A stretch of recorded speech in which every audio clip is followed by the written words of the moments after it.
Get ready. The dictation starts in 5, 4, 3, 2, 1.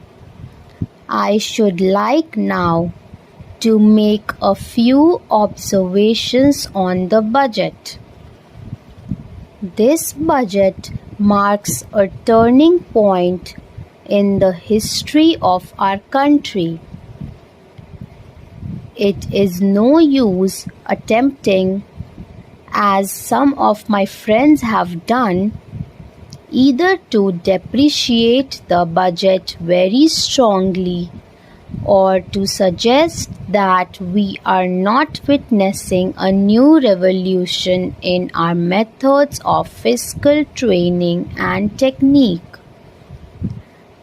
I want it to be quite clearly pointed out to my friends that we are now facing the lean years of Indian finance.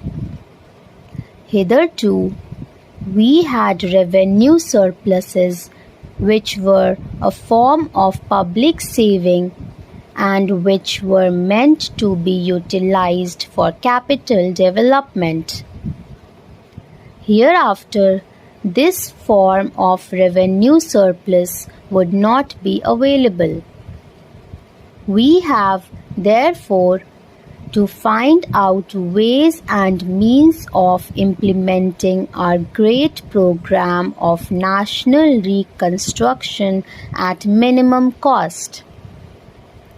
My point is that the deficit on revenue account would be of the order of about rupees 19 to 20 crores.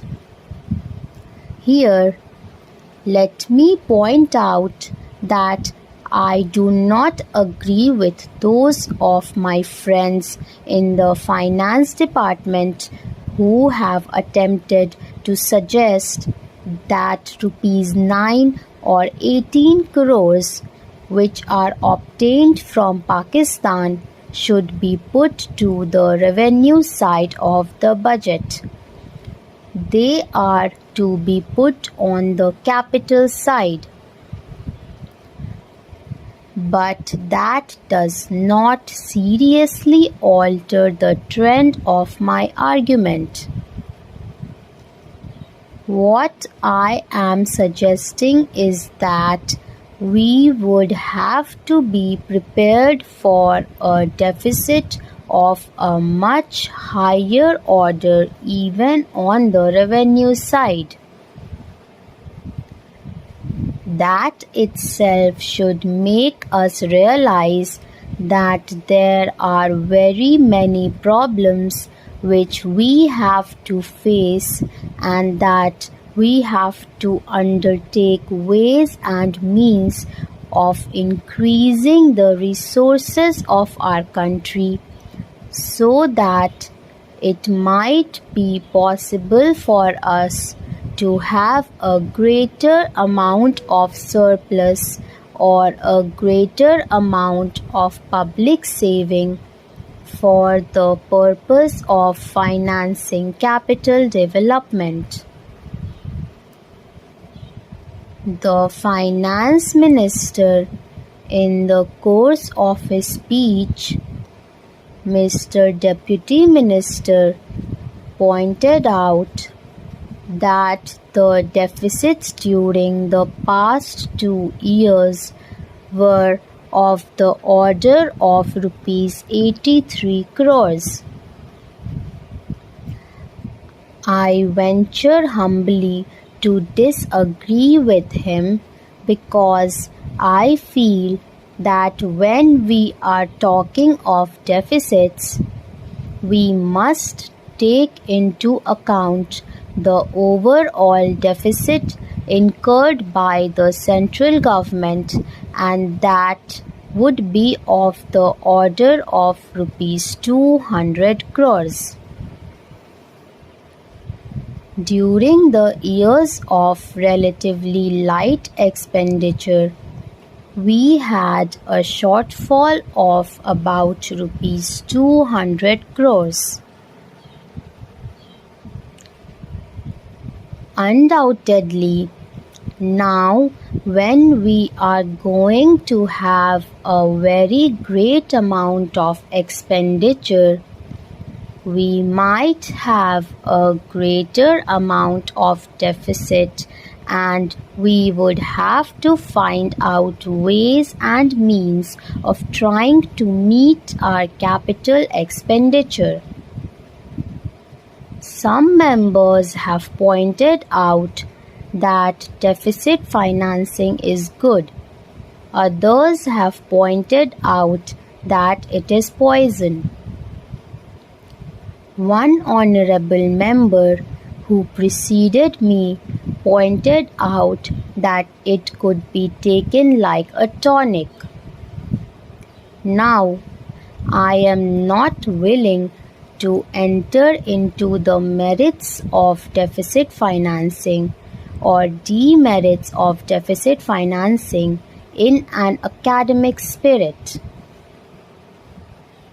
The time has now come when we should face realities.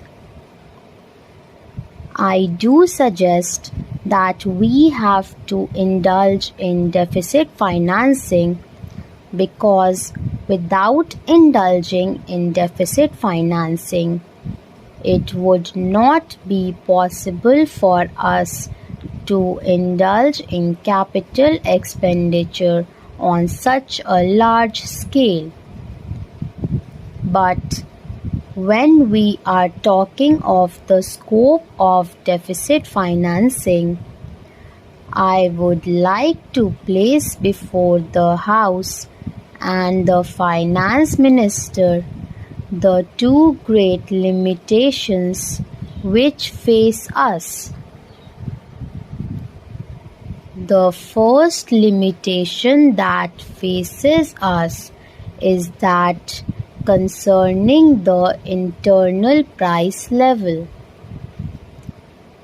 The Honorable the Finance Minister referred to the cost of living.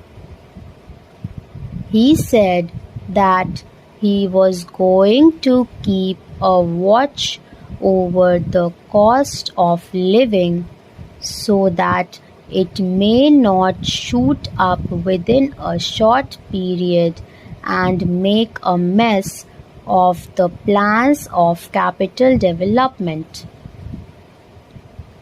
But there is another limitation which has also to be borne in mind. A limitation which has not received as much notice as it should have done in all the discussions that have taken place on deficit financing. That limitation is the external limitation or the limitation which arises on the account of our balance of payments position.